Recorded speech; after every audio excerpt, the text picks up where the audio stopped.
wabarakatuh. Waalaikumsalam warahmatullahi wabarakatuh, Prof. Ya, jadi tadi saya konfirmasi kepada Ibu Riana mengenai sampai akhir semester ini.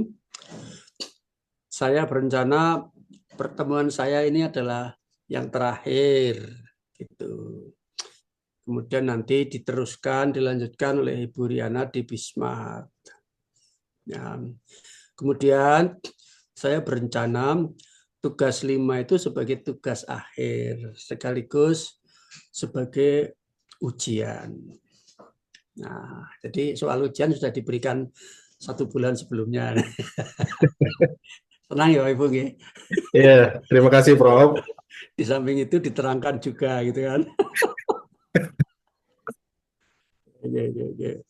Baik. Nah, tinggal saya nanti akan mereview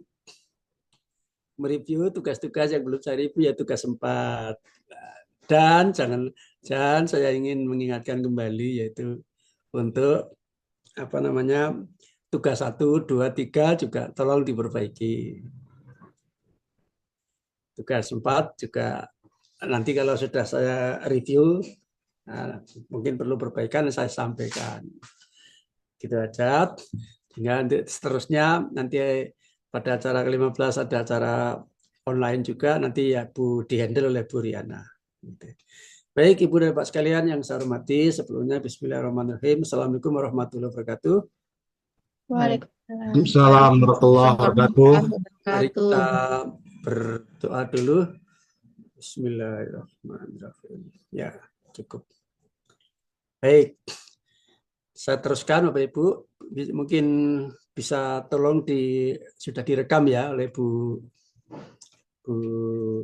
Riana. Ampun, Prof. Nanti diedit lagi, silakan yang bagian awal yang tidak perlu dipotong boleh. Ya. Jadi ini saya melanjutkan dari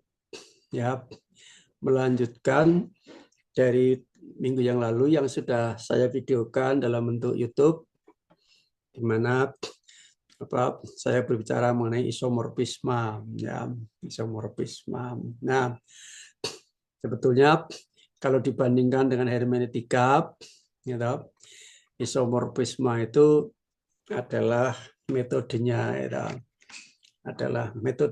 atau menggambarkan sifat-sifat yang ada di hermeneutika, karena hermeneutika itu ya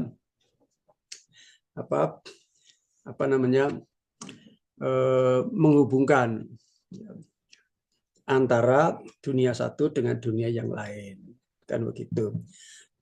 Kalau isomorfisme itu, jadi saya mungkin agak kebalik ngomongnya tadi.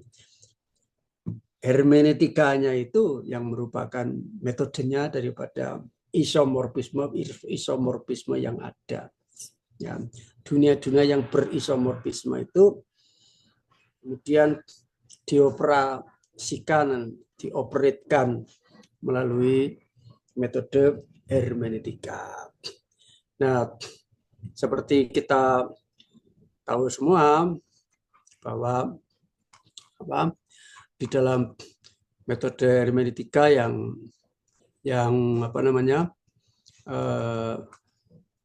saya tampilkan sebagai gambarnya.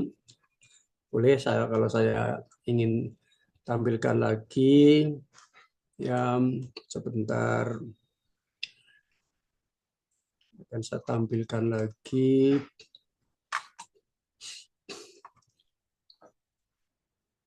Saya share saja. Oke. Saya share. Kemudian saya share.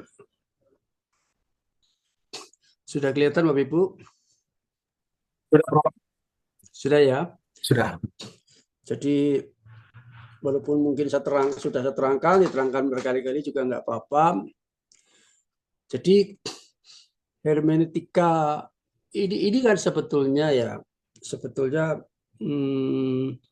kalau istilah itu kan sebetulnya diksi-diksi itu tidak tidak mesti harus munculnya ya, harus munculnya di rentang zaman ya pada saat itu yang kita pikirkan. Seperti hermeneutika itu kan muncul pada zaman apa namanya filsafat kontemporer gitu ya. Seperti misalnya saya mempunyai keyakinan dan kemudian sepak terjangnya berfilsafat itu sangat dominan oleh apa namanya hubungan antara mitos dan logos. Kemudian di apa namanya filsafat kontemporer itu kan kemudian baru muncul istilah namanya logosentris seperti itu ya. Jadi kalau Bu Puriana itu paham ya. Jadi ini Pak Marsikit termasuk sadar atau tidak sadar Pak Marsikit itu sebetulnya alirannya logosentris gitu ya. Ya, kan seperti itu. Nah, itu kan proyeksi waktu sekarang. Sama saja dengan hermeneutika. Istilah hermeneutika pada saat Sokrates ya belum muncul istilah itu ya, hermeneutika ya. Hanya dijalani saja seperti itu karena di zaman Yunani ada nama dewa yang bernama dewa Hermes kan begitu. Nah, kita membayangkan yang terjadi di tengah ini adalah spiral kehidupan, spiral filsafat, mengalirnya gagasan, ide-ide begitu ya. Menembus ruang dan waktu antara dunia satu dengan dunia yang lain terus begitu ya. Nah, sehingga kalau kita pahami filsafat itu adalah aliran sungai besar ya.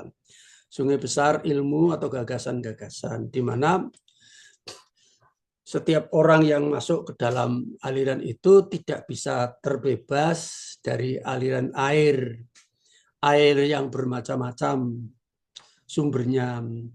Jadi sungai besar seperti Sungai Mahakam, Sungai Kapuas, Sungai Indragiri itu di Indonesia atau Sungai Nil di Mesir sana itu sumbernya tuh banyak. Ya, sumbernya banyak, kemudian di hulu itu dia menyatu ya, campur aduk tidak karuan. Maka kita yang berpikir, kita yang berfilsafat itu masuk ke sungai itu seperti kita itu terjun ke dalam sungai dan tidak mungkin terbebas dari aliran air, jenis aliran air terdampak di situ, kita sadar maupun tidak, kan seperti itu. Kita sadar maupun tidak. Nah, kemudian dari situlah ya kemudian lahirlah ya pikiran-pikiran. Jadi mengalirnya itu ya gagasan, ide itu isomorfis dengan aliran konsep-konsep matematika. Ya, matematika itu bisa dipandang sebagai epistemologi ya, karena dia juga mencari kebenaran.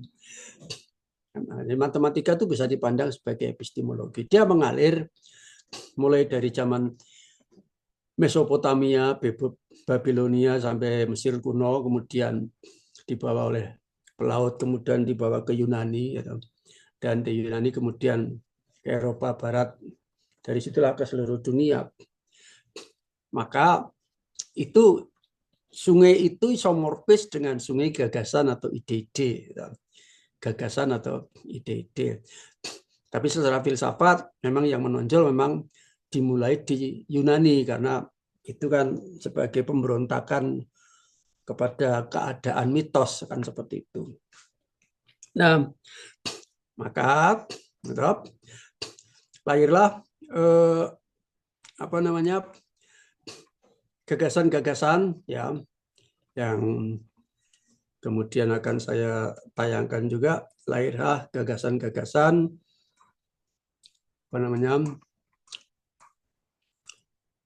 saya share ya.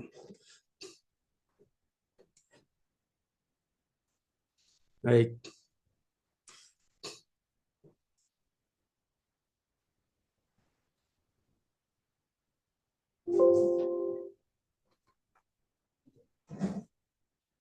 Nah,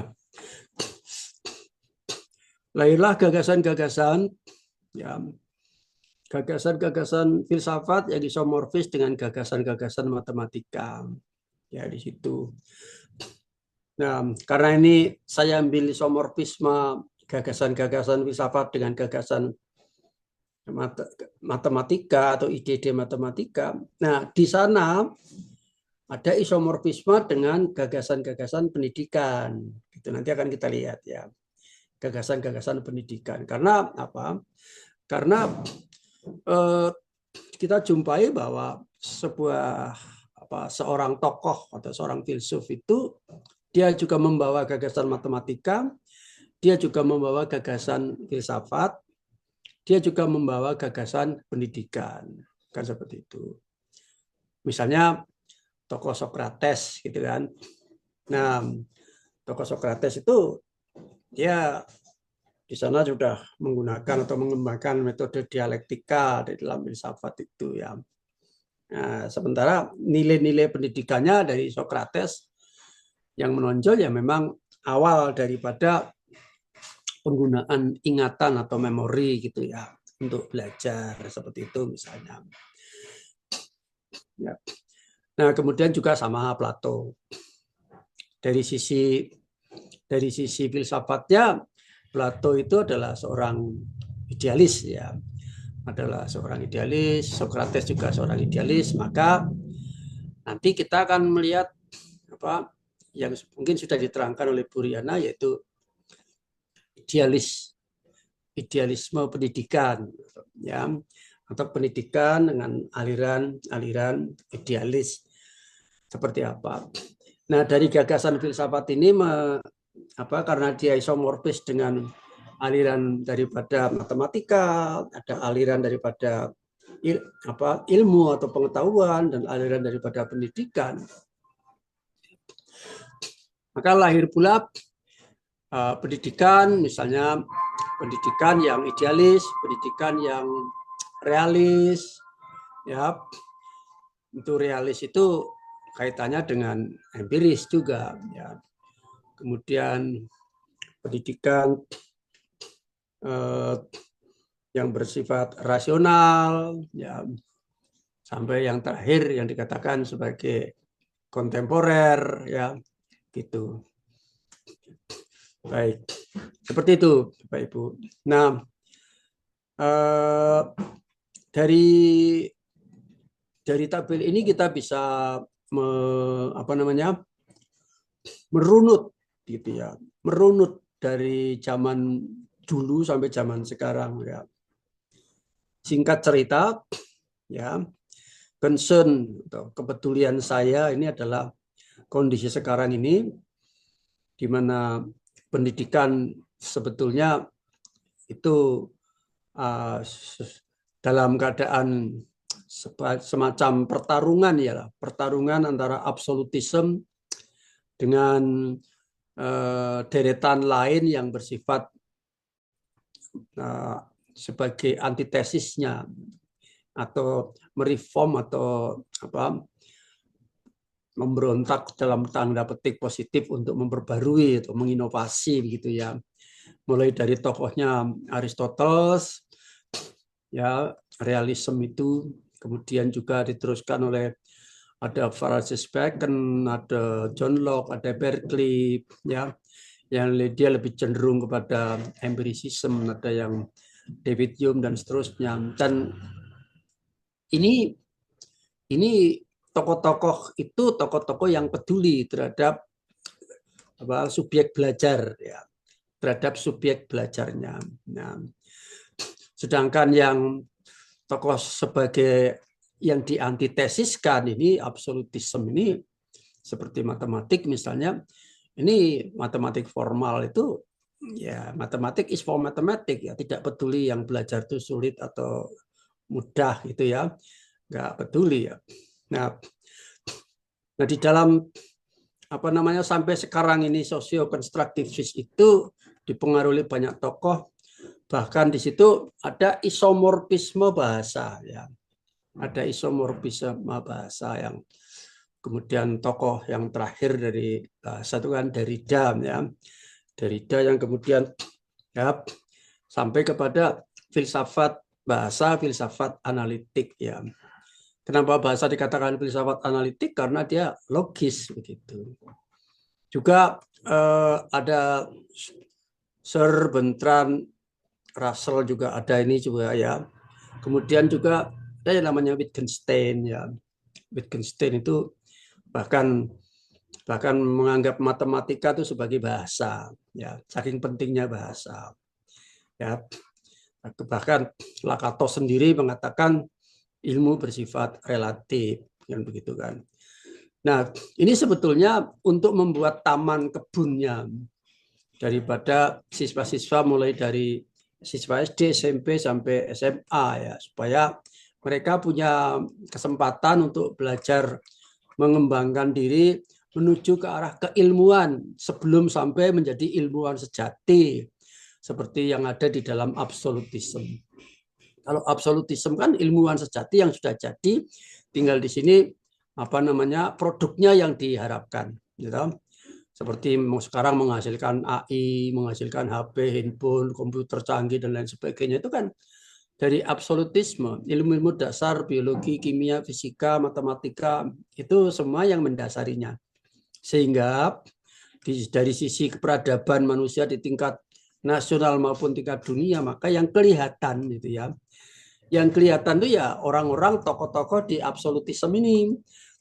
Ya, yang kelihatan ya sekarang Elon Musk begitu kan. Kalau di Indonesia ya Pak Habibie, ilmuwan-ilmuwan begitu. Kalau di kampus-kampus ya universitas-universitas mapan seperti Gajah Mada yang punya prodi-prodi murni, ITB, UI dan sebagainya. Oleh karena itu maka pendidikan ya, kebijakan pendidikan lebih dipercayakan kepada mereka ya. Kurikulum di Indonesia itu lebih banyak dikerjakan oleh orang-orang Gajah Mada, ITB biasanya seperti itu. Ya, kan seperti itu. Nah, dari sisi itu tentu kurang menguntungkan bagi diri atau kondisi siswa. Ya, yang masih lemah, yang masih belajar mengembangkan dan sebagainya, yang menganggap ilmu sebagai yang masih relatif dan seterusnya. Nah, itulah kedudukannya ya. Itulah kedudukannya. Baik. Nah, jadi kalau kita telusuri ya, kalau kita telusuri lebih lanjut, munculnya ide gagasan menjadi filsafat kemudian matematika tadi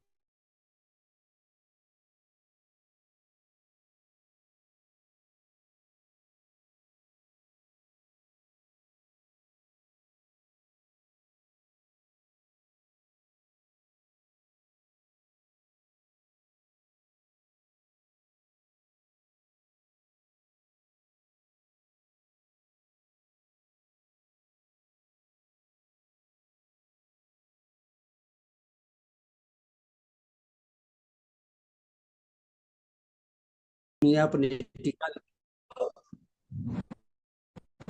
ya, akan kelihatan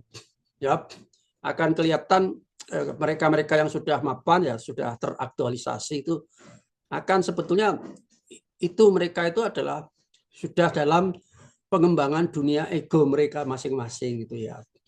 Seperti saya ketika di luar negeri itu ya ketemu tokoh matematika, ternyata dia adalah pengikutnya atau pengagum daripada Royce ya. Royce itu kira-kira abad ke-19 ya. Abad ke-19 kira-kira satu abad yang lalu ya. Nah, di mana Royce itu punya gagasan atau filsafat mengembangkan ide tentang embodiment ya. Embodiment itu dia itu menganggap bahwa esensi dari semua yang ada itu adalah bersifat mental atau mental itu sendiri. Sehingga matematika itu bersifat mental. Ya. mental dalam matematika itu bersifat embodiment. Nah, akibatnya apa? Tokoh yang saya jumpai itu, tokoh internasional itu, ya dia menjadi pengikut fanatik, tidak cuma fanatik karena dia menjiwai dan mengembangkan daripada filsafat Royce tadi, ya.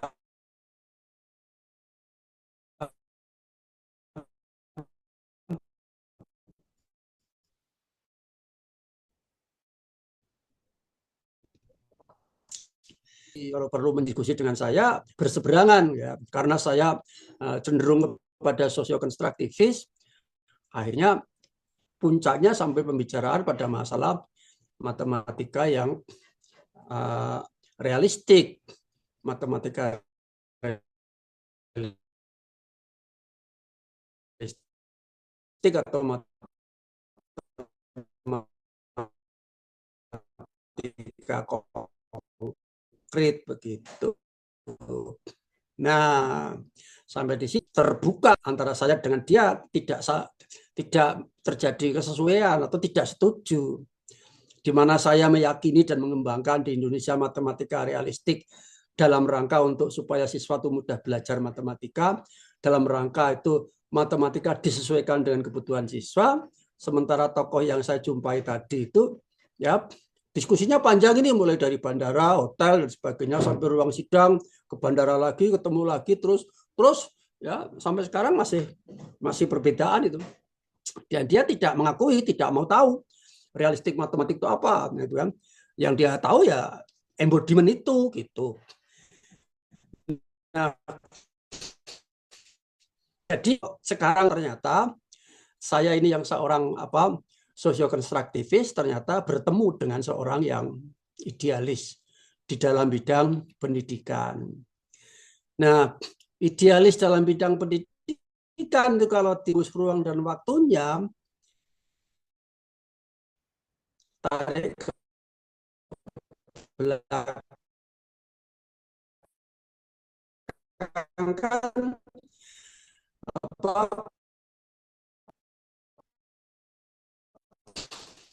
level-levelnya itu meliputi Kant itu kan kemenonjolan filsuf, bisa dikatakan idealis ya bisa, dikatakan transendentalis juga boleh gitu loh.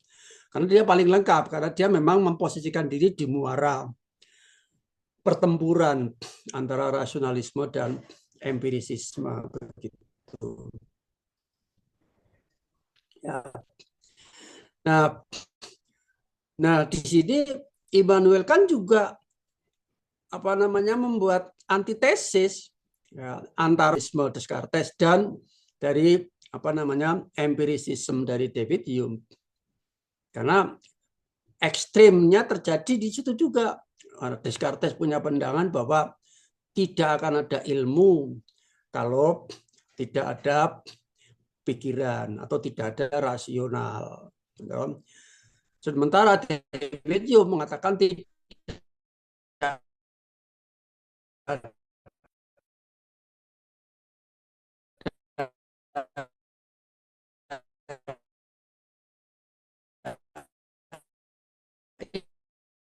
ilmu,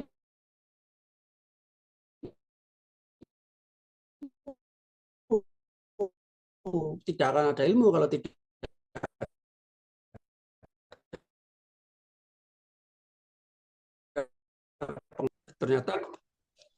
Ternyata kebenarannya ialah terjawab ketika diri itu berpikir, kan begitu. Maka lahirlah konsep cogito ergo sum, di mana saya ada karena saya berpikir, ya. Dan ini penting sekali Bapak Ibu, dan ini dampaknya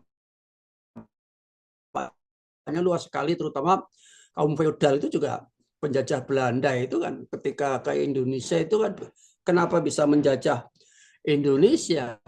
Karena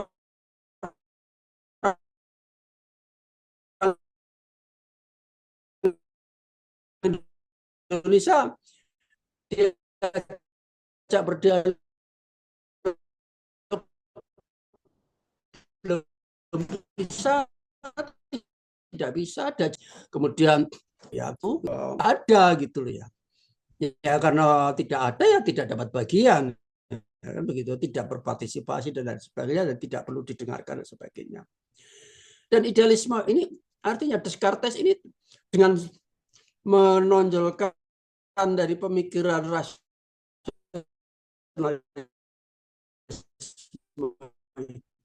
itu kan apa yang dikerjakan oleh Plato, Socrates, gitu, bahkan Hegel sekalipun. Gitu. Hegel kan dikenal dengan dialektik. Ternyata dialektik kan sudah dikerjakan oleh Socrates juga, ya, dialektik kan seperti itu. Nah, kalau dari yang agak belok ke sana, Agustin itu, ya, itu memang apa, dia pendidikan di ranah gereja itu, ya, sampai dia memikirkan ada apa, pikiran itu terbagi jadi dua, ya, sebagai kota Tuhan dan sebagai kota bumi, ya, begitu kan. Nah, René Descartes juga seperti itu, sama, ya, pikiran yang ada sebagai pikiran, kemudian realitas itu menurut René Descartes merupakan pikiran yang diekstensikan, gitu ya. Nah, dari situ kan memang kelihatan berat, ya, lebih berat kepada idealismenya, maka dikatakan sebagai idealisme, kan seperti itu. Nah, idealisme ini kemudian antitesisnya kan berarti misalnya salah satunya adalah pragmatisme.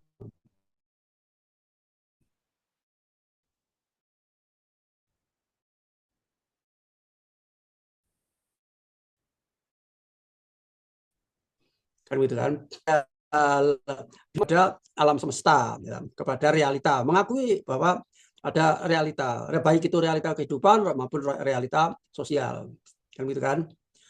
Nah, seperti pragmatisme daripada Rousseau misalnya,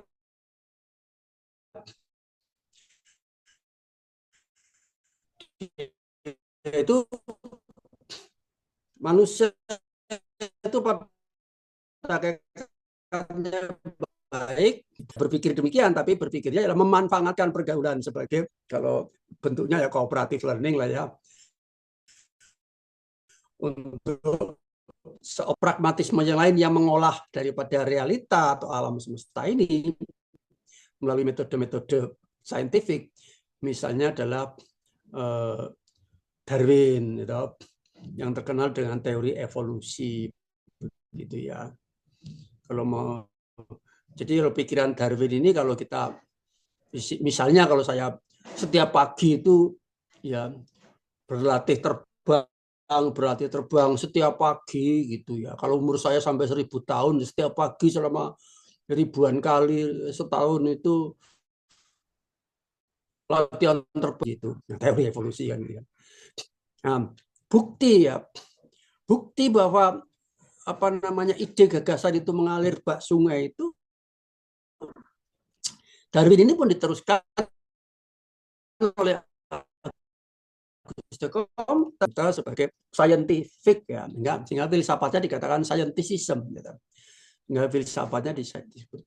Nah, kemudian secara lebih konkret itu ditindaklanjuti oleh John Dewey, ya kira-kira ya 1 abad yang lalu lah, ya, 1 abad yang lalu kurang sedikit, ya, dia memanfaatkan situasi nyata, ya, memanfaatkan situasi nyata untuk bagaimana seoptimal mungkin bisa digunakan untuk apa, dipakai pendekatan pembelajaran, kan seperti itu. Nah, lebih tinggi daripada pragmatisme ini sebetulnya mendahulunya adalah yang sejak lebih lama ke depan itu adalah realisme, ya kan. Realisme ini sebagai antitesisnya daripada idealisme Plato misalnya, maka dia punya murid yang namanya Aristoteles, Aristoteles tidak setuju dengan pendapat gurunya Plato, Karena Plato kan bahkan matematika dianggap sudah jadi, ya. Sudah jadilah di sono, sudah ciptaan Tuhan, manusia tinggal mencari saja. Kalau dia belum bisa mencari hanya karena apa, kendala fisiknya saja. Nah, sementara Aristoteles nggak seperti itu, ya. ya Aristoteles punya keyakinan bahwa ada innate ya daripada konsep-konsep yang bisa digali tumbuh berkembang di dalam pikiran siswa sesuai dengan pergaulannya, sehingga ilmu itu dibangun berdasarkan pengalaman begitu ya. Nah, sehingga tokoh-tokohnya banyak ya. Untuk seterusnya itu ada Thomas Aquinas, ada Francis Bacon, ada Thomas Hobbes, ada John Locke, ada Berkeley, kemudian juga ada Whitehead, ya, juga ada Sir Bertrand Russell, ya, Sir Bertrand Russell, ya. Aneka ragam daripada pendidikan yang bertumpu atau berdasar pada realisme itu, ya, pada prinsip bahwa ilmu itu dibangun lewat pengalaman itu, ya, misalnya tentang pembiasaan, ya, atau habituation, ya. Pembiasaan atau habituation itu, ya, itu sudah dikenalkan pada saat itu oleh Aristoteles, ya, ya dalam rangka supaya betul-betul pengalaman itu bisa digunakan untuk mencari ilmu atau membangun ilmunya, begitu. Kemudian ada sumber atau mata air munculnya scientific, ya, munculnya scientific dan munculnya metode saintifik tadi, ya, teori evolusi dari Darwin dan sebagainya, kan sebetulnya itu di area-area yang di daerah muara begitu. Tapi di sumbernya sana, ya, di sumbernya sana itu sudah ada muncul mata airnya, istilahnya begitu, yaitu tentang metode induksi. Metode induksi yang digali oleh Francis Bacon, ya.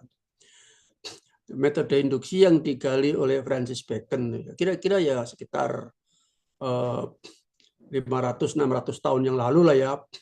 Itu metode induksi itu kan berdasarkan pengamatan, kemudian kasus 1, kasus 2, kasus 3, dan seterusnya. Kemudian setelah dari banyak kasus itu kemudian disimpulkan kesimpulannya apa, kan begitu. Nah, cuma yang saya tidak begitu paham nih, ya, yang tidak begitu paham ini bagaimana tadi munculnya atau logikanya dengan innate ideas, ya, dengan innate ideas, ya, yang munculnya teori tabula rasa, ya, munculnya teori tabula rasa dari John Locke ini. Ini gimana dulu ceritanya? Saya terus terang memang masih mencari-cari di gimana kemunculannya atau latar belakangnya seperti apa. Karena teori tabula rasa ini kan, ya, kalau bisa seputih kemudian bisa ditulisi sekehendak, ini kan sebetulnya menurut saya, ya, ini kan tidak produktif, ya, tidak produktif untuk membangun innate ideas, ya, ilmu yang berdasar daripada pengalaman, kan seperti itu. Tapi kalau itu dianggap sebagai awal, ya, kemudian menulisnya pakai pengalaman, ya berarti nggak apa-apa, ya, sah-sah saja, menurut saya boleh-boleh saja, begitu kan. Nah, kemudian temannya banyak, ya, yang realisme itu ada David, jadinya ke empirisism juga bisa, yang gitu kan. Ada di satu sana yang ini menggambarkan sampai sekarang ini menjadi suatu kekuatan daripada sosio-konstruktivis yang dipikirkan oleh Whitehead, ya.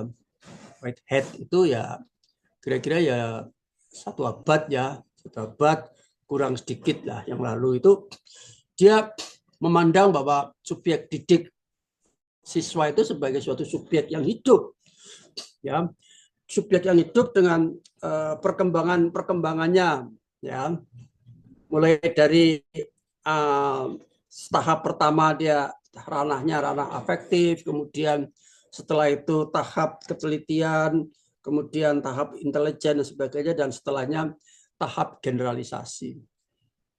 Mungkin ya, Whitehead ini, ya, cocok juga untuk orang-orang seperti saya sudah lansia manula itu, ya, selalu sukanya menggeneralisasi, ya. Padahal yang digeneralisasi mungkin nggak mau. Gitu ya.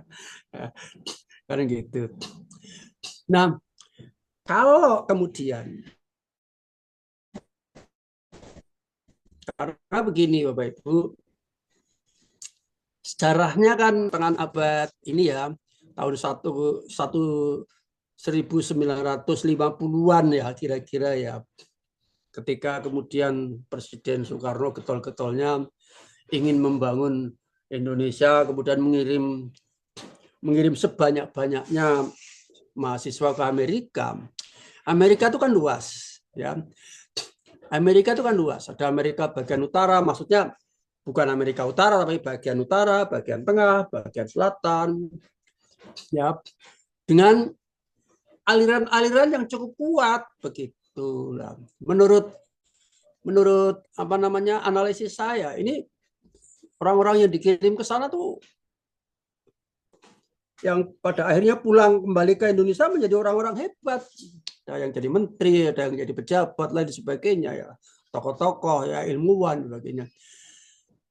Dan di sana itu di daerah yang subur, tumbuh berkembang pendidikan dengan aliran behavioris ya, behavioris gitu. Di mana behavioris itu berdasarkan pada psikologi, tiga tokoh psikologi, tokoh utama yaitu Pavlov, Watson, dan Skinner gitu ya. Tapi sebetulnya ya, kalau kita lihat bukan munculnya di tahun 1950-an itu bukan. Sebetulnya munculnya behavioris itu ya sejak bersamaan dengan munculnya industrialis ya. Ya, industrialisme gitu ya. Berkembang munculnya James Watt ya, negara-negara industri dan sebagainya. Karena apa?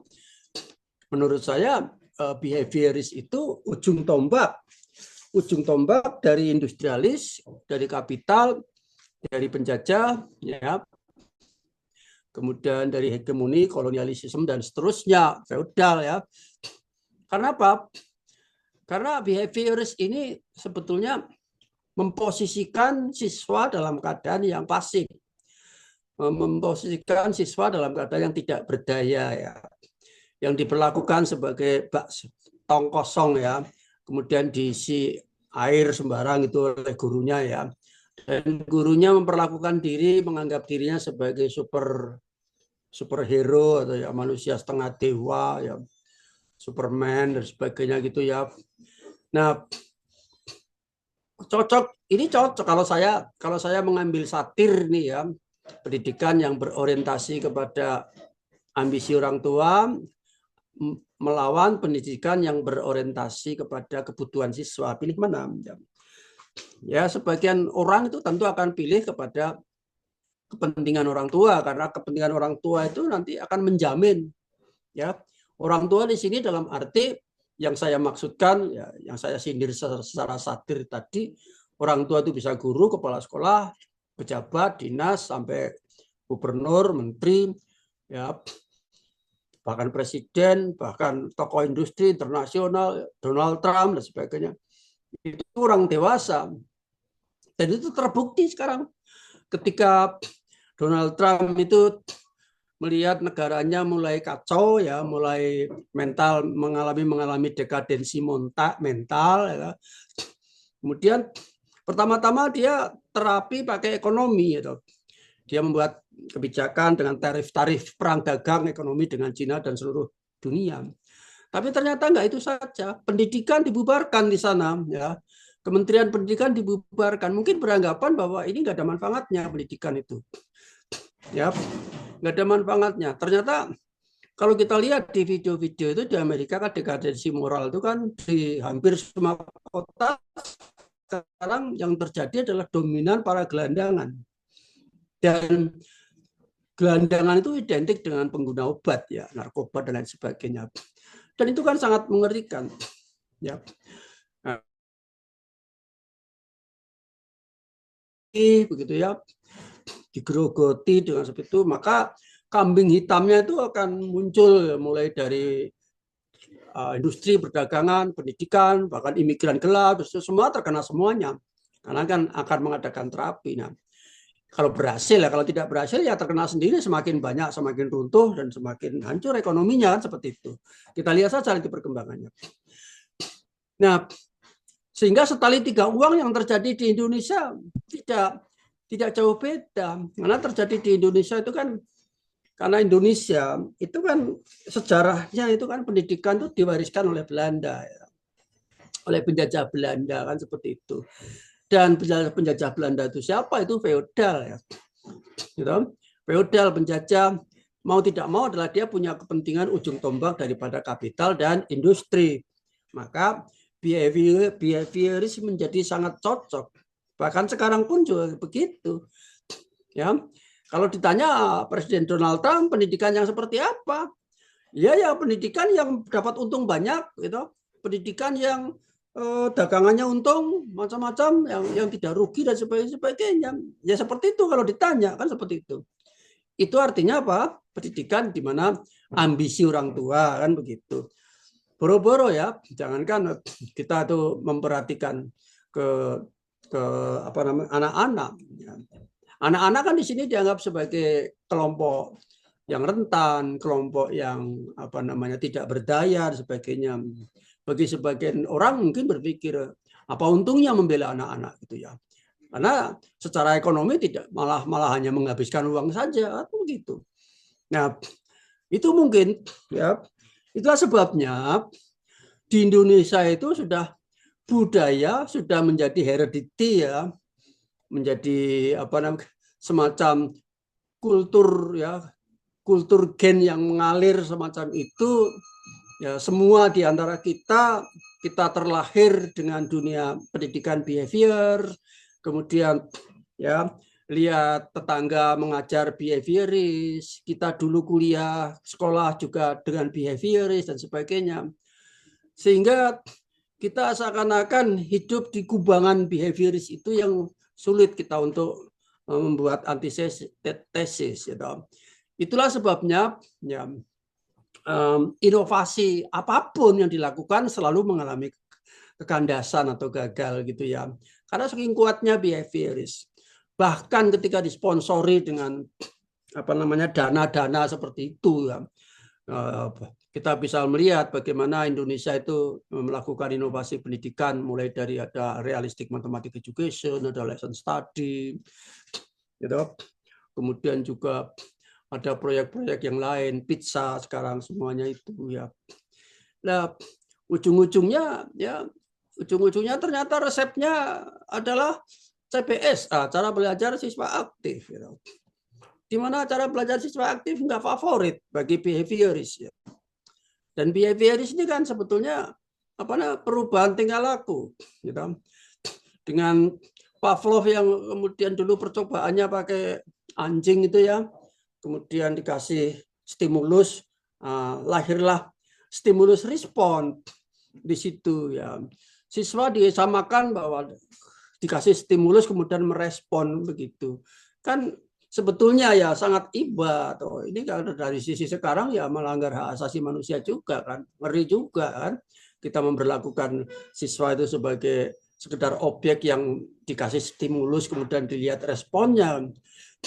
Nah, sehingga kalau saya pikirkan sekarang ini sebetulnya diakui tidak diakui, ditulis tidak ditulis ya, akan terkikis itu behavioris itu terkikis oleh teknologi ya, oleh teknologi yang memungkinkan siswa itu secara mandiri mencari sumber-sumber belajarnya ya. Sehingga kalau dulu bisa dikondisikan ya toh, kalau guru belum memberi terapi A, belum memberikan ilmu B, ya tidak akan bisa A, tidak akan bisa B, kan begitu. Dan itu sudah pasti. Itulah yang namanya stimulus respon, pasti. Itu 1 abad yang lalu lebih itu yang. Nah, tapi sekarang gitu, ternyata siswa-siswa itu lebih cerdas dari gurunya, lebih pandai, bisa bikin video, bisa ngedit video, gitu, bisa bikin konten dan sebagainya. Sementara gurunya nggak bisa, nah, itu kan. Maka ya ada fenomena munculnya walaupun belum populer ya, tapi nanti bisa dicari itu, yaitu psikologi holografik ya. Psikologi holografik itu di mana fenomena siswa itu bisa dari berbagai macam sumber dan tak terduga-duga sumber itu kan begitu.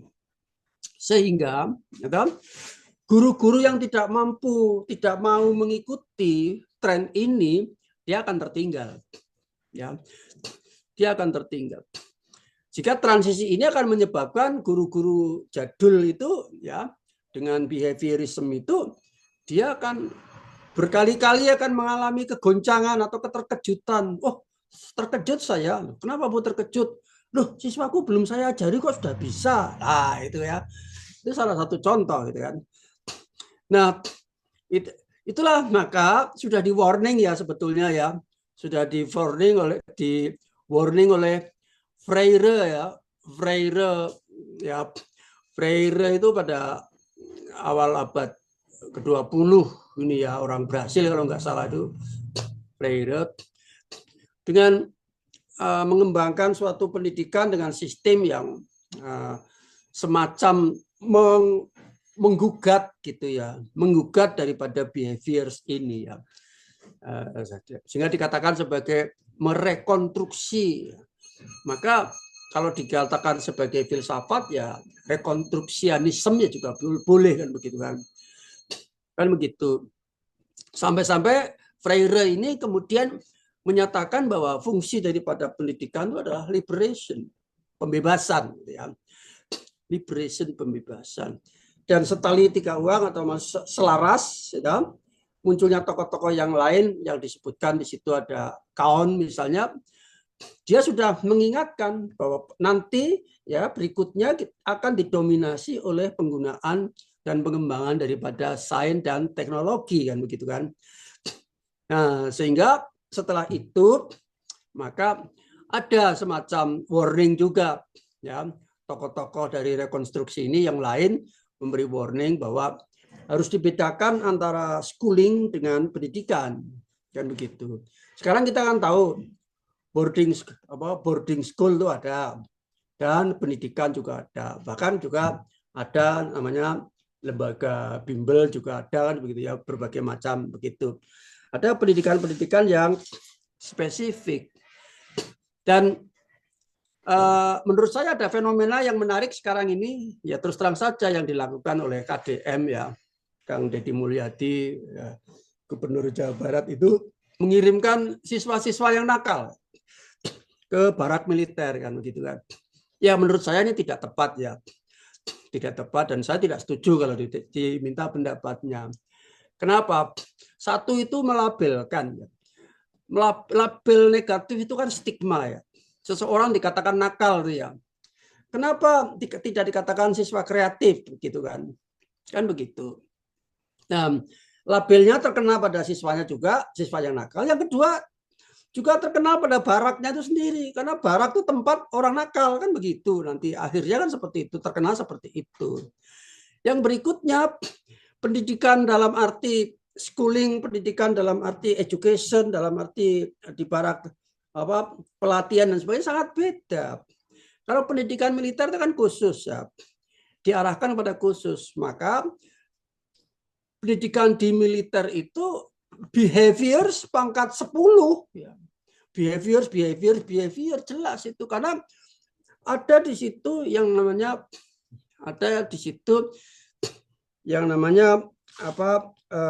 semacam apa ya,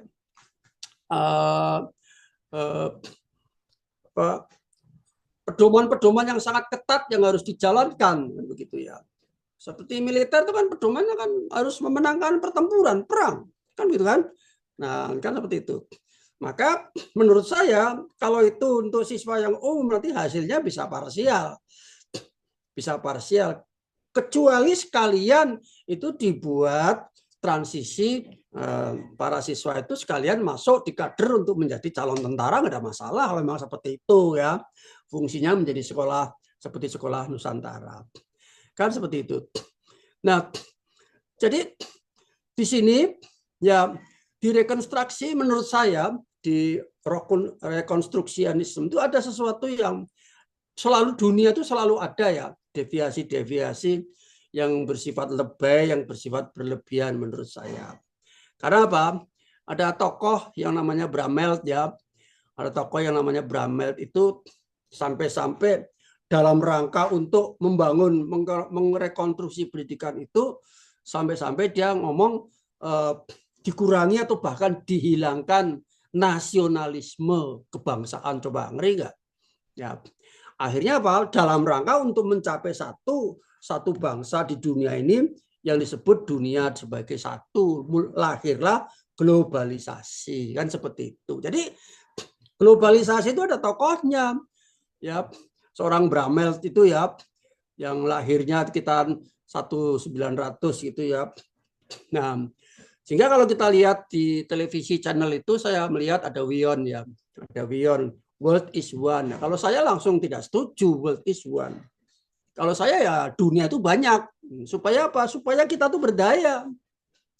Sebab kalau dikatakan dunia satu, jelas ini pasti nanti mencari pemiliknya. Kan seperti itu. Siapa pemiliknya? Ternyata Amerika Serikat. Kan begitu kan? Nah gitu. Jadi kalau globalisasi ya harusnya diimbangi itu sebagai sesuatu. Seperti itu tema ya. Kalau digali menjadi tema politik globalisasi semacam itu kan begitu kan. Nah, kemudian ada yang sifatnya udahlah kembali ke netralitas ya. Ke netralitas. Tokoh-tokoh muncul sebangsa Kierkegaard ya, kemudian Nietzsche yang terkenal itu, dan ya kemudian Sartre ya. Sartre ini daripada tadi tesisnya behaviors, kemudian ada rekonstruksi semacam seperti itu, maka seperti Sartre ini lebih empati terhadap sosok diri siswa itu sendiri, ya, maka dia lebih fokus kepada bagaimana individu siswa ini, ya. Nah akhirnya maka lahirlah semacam teori, ya, jadi apa namanya, teori individualisme, ya. Nah, individualisme ditangkap langsung oleh kapital, kan gitu kan? Ditangkap langsung oleh kapital karena sangat cocok, ya. Kenapa? Karena di dalam individualisme itu ya peran individu sangat penting, ya, kemerdekaan individu, kemudian asal jangan mengganggu yang lain, dan kapital itu kan ujung-ujungnya individu-individu yang punya modal, kan begitu kan. Nah, jadi itulah kira-kira. Walaupun di dalam eksistensialisme itu, ya, itu sudah di warning oleh yang namanya Barber itu ya, sebagai mutual respect. Jadi supaya apa namanya, saling menghargai lah, walaupun individu tapi saling menghargai, ya, saling menghargai.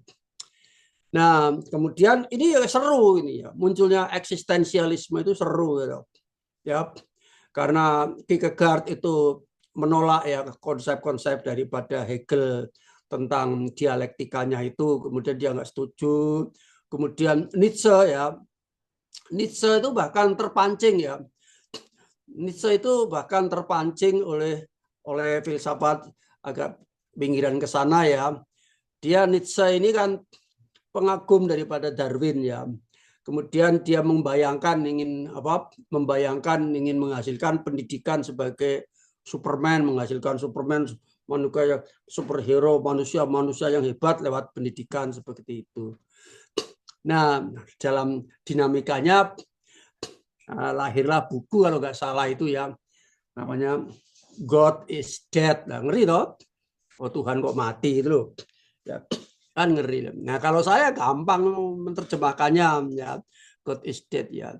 Ya ketika kamu tidak beribadah sesuai dengan agamamu ya, Tuhan dalam dirimu itulah yang mati, kan begitu. Imanmu itulah yang mati, kan seperti itu. Kalau saya menerjemahkannya seperti itu.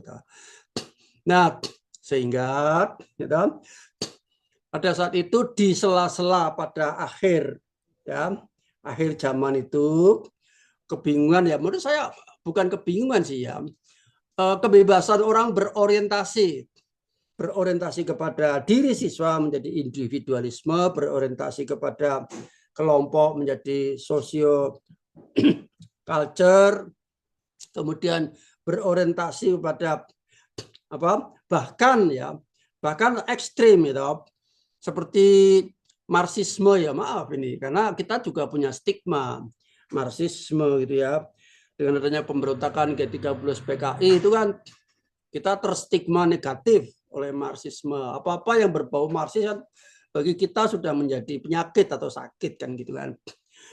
Tapi Karl Marx sendiri itu abad ke-19 dia menyatakan bahwa realitas itu sebagai ekonomi Jadi diabstraksi direduksi masyarakat sosial itu ke dalam bentuk modal-modal ekonomi begitu ya.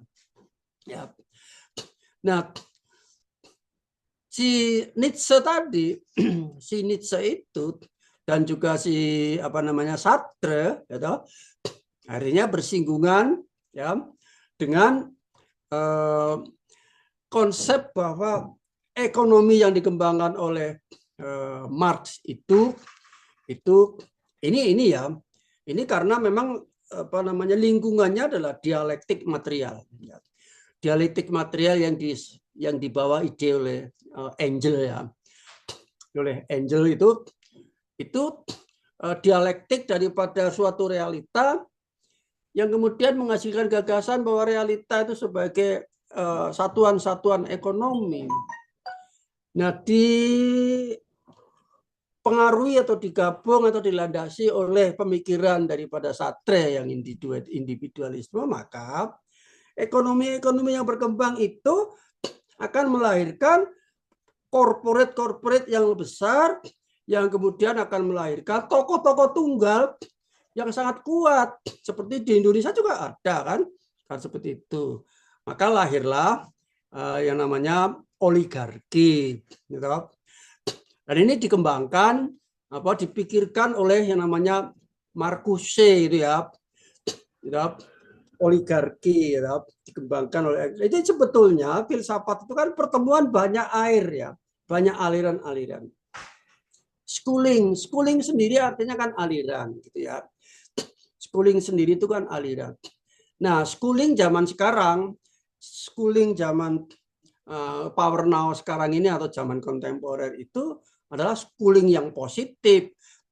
Schooling positif itu artinya bahwa indikator schoolingnya itu adalah ilmiah atau karya ilmiah. Maka mahasiswa S1, S2 maupun S3 setiap kuliah pastilah harus membuat karya ilmiah. Kenapa? Karena schooling positivisme. Positivisme itu scientism itu adalah metode saintifik kan seperti itu. Kenapa sih Bapak Ibu kalau bikin karya ilmiah, bikin tesis, disertasi itu pakai pembimbing? Iya, karena secara internasional karya ilmiah itu adalah dikerjakan oleh minimal doktor atau ke atas atau profesor kan begitu kan.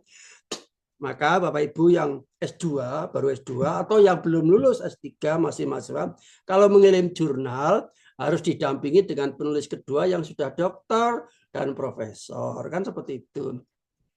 Doktor dan profesor pun tidak sembarang.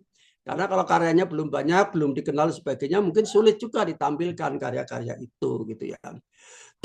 Jadi nah, itu romantika, dinamika sampai kepada zaman yang dikatakan sebagai postmodern.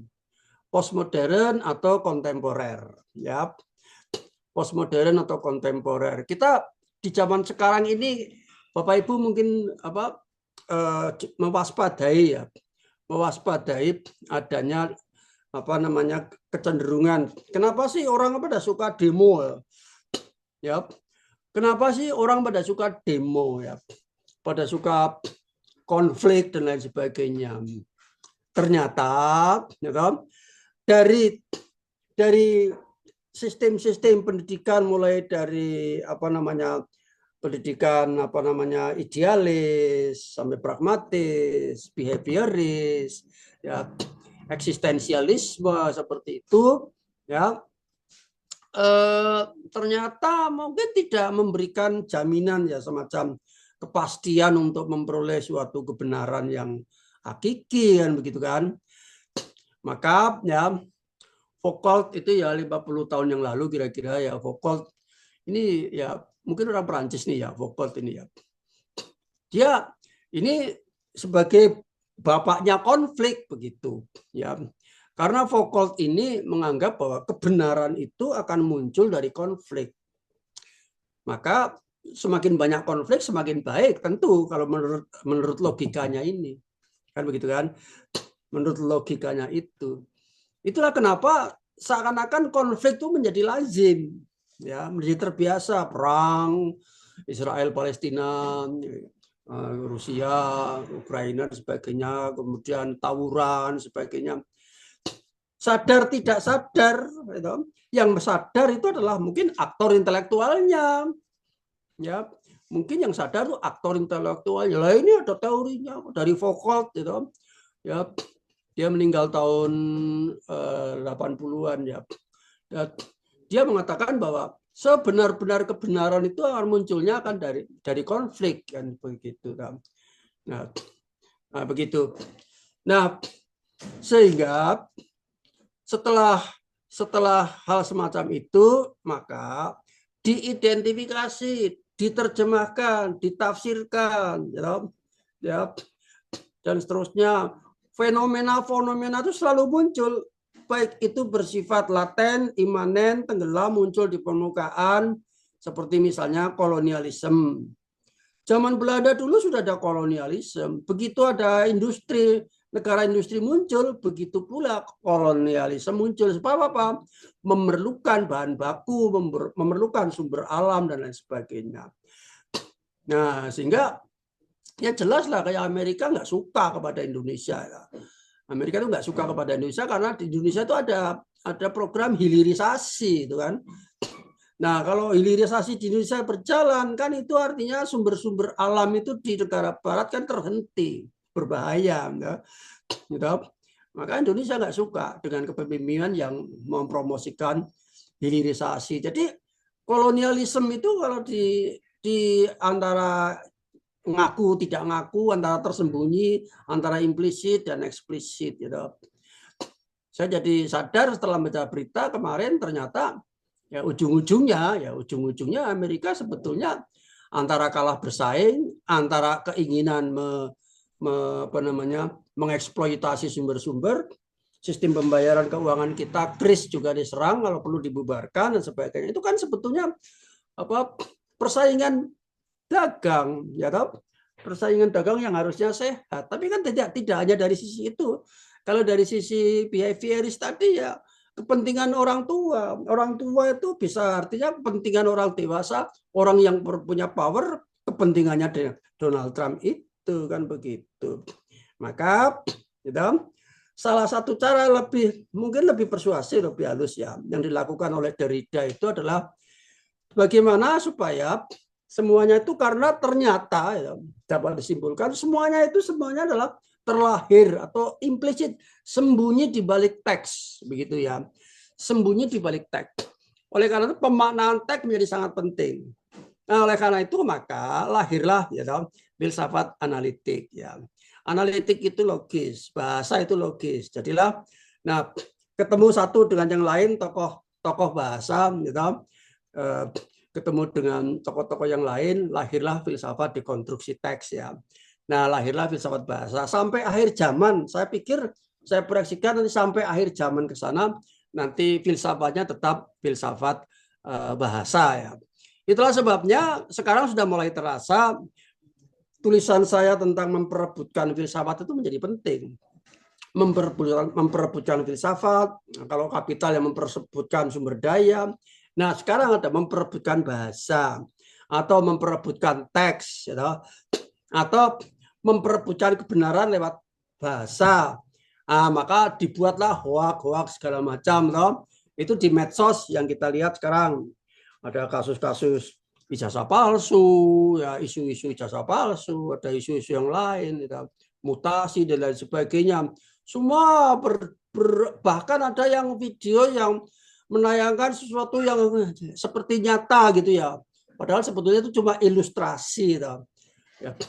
Ini kalau di Jawa itu kalau pertunjukan ketoprak atau kesenian atau wayang itu ya dia menampilkan pertunjukan yang netral. Artinya tokoh-tokohnya sudah mati lah ya. Tapi kalau sekarang di Indonesia sudah di medsos, di YouTube itu ya ilustrasi-ilustrasi itu menampilkan tokoh ya. Misalnya tokoh tentang Gibran, Jokowi, tokoh tentang Anies dan sebagainya. Yang dia seakan-akan dia ada peristiwa betul begitu. Nah itulah bedanya dulu dengan sekarang. Etik dan estetikanya bergeser kan begitu kan. Nah, maka dari situ lahirlah ya ide gagasan progresif, pendidikan progresif kan begitu. Nah, itulah semuanya mendasari. Dari itu semuanya, maka Bapak Ibu semuanya, saya membuat tugas 5 itu untuk dijabarkan ya. Nah, penjabarannya silakan ya masing-masing ya. Yang penting itu kan di situ ada contohnya daripada bukunya aslinya, tabelnya seperti itu ya. Ada paling enggak ada kriteria atas, kriteria bawah, ada kolom, kemudian ada barisnya, kriteria kolom, kriteria baris. Kalau kita mau ke kriteria kolom ya boleh, kalau kriteria baris ya kurang. Misalnya satu pendidikan tentang yang progresif tadi kan di sana juga sudah ada. Kemudian demokrasi, kemudian juga. Nah, kemudian kriteria barisnya di sini ada keilmuannya, ada ada hakikat siswa, hakikat belajar, hakikat mengajar, hakikat evaluasi dan sebagainya. Kan begitu kan? Nah jadi itu landasannya saya memberi kuliah pada siang hari ini kan sebagai landasan untuk sampai ke situ ya. Landasan untuk sampai ke situ sehingga Bapak Ibu harapannya bisa menjabarkan secara lebih elegan gitu, secara lebih fleksibel, luas dan sebagainya. Dan nanti mungkin akan disupport, akan dijelaskan juga oleh Bu Riana ya. Saya yakin nanti dengan kesabaran Bu Riana Bapak Ibu akan mampu mengembangkan tulisan-tulisan itu. Ya kalau saya kriteria tulisan itu ya enak dan perlu dibaca itu kan. Yang enak dan perlu dibaca. Tulisan itu enak dan perlu dibaca. Begitu. Dan tulisan itu juga ditulis secara saintifik. Artinya apa? Terbebas dari plagiasi. Ya seperti biasalah, sudah seperti itu.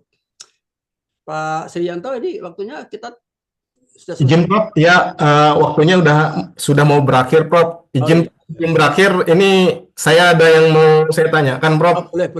Nah, yang pertama Prof, itu terkait dengan yang disampaikan Plato tadi, yang disampaikan Prof, bahwasanya matematika itu kan sudah ada seperti itu ya, diturunkan dari Tuhan udah seperti itu. Jadi sudah pasti begitu ya Prof ya. Jadi tadi bukankah matematika itu tidak perlu lagi mencari kebenaran? Kalau ini tadi kan matematika itu adalah ilmu yang mencari kebenaran. Sedangkan yang kita tahu bahwasanya matematika itu adalah ilmu pasti, artinya udah pasti benar kan seperti itu. Jadi tidak perlu lagi mencari kebenaran seperti yang dinyatakan Plato. Ini kan nanti berbeda dengan Aristoteles yang memang harus dibangun atau dikembangkan seperti itu, Prof. Itu yang pertama. Kemudian yang kedua, Prof, ini kan kenyataan yang memang harus kita akui bahwa sistem pendidikan yang diturunkan oleh para penjajah seperti itu antara penjajah Belanda di Indonesia dengan penjajah Inggris, itu kan daerah-daerah jajahannya ini sungguh sangat berbeda, di mana negara Indonesia mungkin masih berkembang, sedangkan negara-negara bekas jajahan Inggris ini kita tahu sekarang menjadi negara-negara maju? Apakah karena sistem pendidikan behavioris yang sudah tertanam dari dulu itu sudah memfosil seperti itu, sehingga ketika kita akan merubah ke sesuatu yang progres gitu, itu akan susah, sehingga karakter manusianya ini memang harus benar-benar diubah seperti itu, Prof. Mohon pencerahannya, Prof. Terima kasih. Jadi secara filsafat penjajah itu sama saja ya. Penjajah itu bersifat determin ya, menutupi satu sifat dengan sifat yang lain. Gitu. Jadi dia bersifat hegemoni ya. Hanya masalahnya pendekatan saja yang beda gitu ya. Ada yang terus terang, ada yang main kasar gitu ya. Ada yang main halus, ada yang pakai hadiah, misalnya seperti itu kan. Ya, tapi ujungnya sama, yaitu mau mengeksploitasi sumber-sumbernya kan seperti itu. Tapi itu pelaksanaan, tapi pada endingnya kan ya antara kita itu memaksa penjasa untuk pergi dan antara menerima ya maaf antara menerima penjajah sebagai hadiah ya itu kan beda akhirnya ya karena Indonesia itu memaksa penjajah untuk pergi maka energi terkumpul di Indonesia gitu lahirlah gitu, Sumpah Pemuda satu bangsa satu tanah air satu bahasa bahasa Indonesia. Wah itu modal yang luar biasa. Kalau kita lihat tetangga coba, dia sampai sekarang masih bermasalah pada masalah bahasa. Pendatang nggak bisa diatur, ya. Pendatang baru pakai bahasanya sendiri-sendiri, budayanya sendiri, hanya pindah ke kultur dan budaya ke situ, ya. Sampai terkotak-kotak satu dengan yang lain, lulu, gue dan sebagainya. Iri mereka kepada kita. Gitu, itulah bedanya. Jadi baik mana kalau begitu kan? Ya baik kita tuh mengusir penjajah secara paksa kalau perlu melalui perang begitu kan, sehingga energi kita menjadi satu kebulatan NKRI kan begitu. Coba dibiarkan atau dibiarkan sengaja ya bahwa bagian akhir kamu tidak akan berdaya supaya tetap bercerai-berai berantakan berantem satu dengan yang lain ya kan seperti itu ya antara yang asli dan yang pendatang padahal pendatangnya nggak cuma satu sama pendatang A pendatang B pendatang C dan sebagainya ya masing-masing punya ego bahasa budaya dan sebagainya belum begitu akhirnya tidak pernah bisa fokus membangun negaranya kan begitu itulah keunggulan kita harus bersyukur ya kan begitu ya baik nah mengenai apa yang dipikirkan oleh Plato memang seperti itu bahwa matematika itu sudah jadi apapun hanya tinggal kamu belum menemukannya oleh karena itu Plato bikin perguruan supaya kamu bisa menemukan matematika sini datang ke tempat saya yuk nah ini menunya seperti ini dan sebagainya Plato bikin perguruan Plato namanya begitu kan nah, gitu baik nah mengenai mencari kebenaran ya pada akhirnya kan kebenaran Tuhan gitu. Pada akhirnya kan kebenaran Tuhan dari Plato tadi ya. Semuanya kebenaran Tuhan dituntun ke sana kan begitu. Yang lain silakan kalau ada yang bertanya lagi silakan. Izin, Prof. Ya, silakan Pak Sabaruddin. Yang bertanya, Prof. Ini menarik sekali diskusi kita siang hari ini, Prof. Begitu banyak Prof mengulas para pakar-pakar filsafat. Salah satu yang sering saya baca itu bukunya tentang Aristoteles dan Plato, Prof. Kebetulan dulu saya S2-nya dapat filsafat Aristoteles dan dapat mata kuliah filsafat Plato, Prof. Karena saya S2-nya pendidikan kewarganegaraan. Tapi saya ingin sedikit menyinggung tentang bahwa antara mereka berdua ini agak ada perbedaan ketika berbicara tentang pendidikan. Yang saya pahami, Prof, dari beberapa ini referensi bahwa ketika Plato itu lebih menganggap bahwa pengetahuan bahwa pemikiran tentang filsafat ataupun dunia ide itu lebih penting yang utama.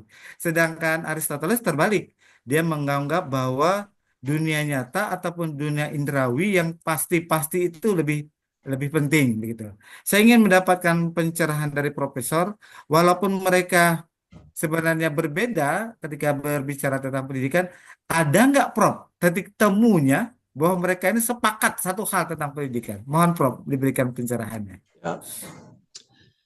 Baik, jadi kalau Bapak Ibu seperti saya juga ini ya, kalau jebur ya terjun ke sungai besar itu ya. Di sana kan aliran-aliran itu masing-masing ada tokohnya ya.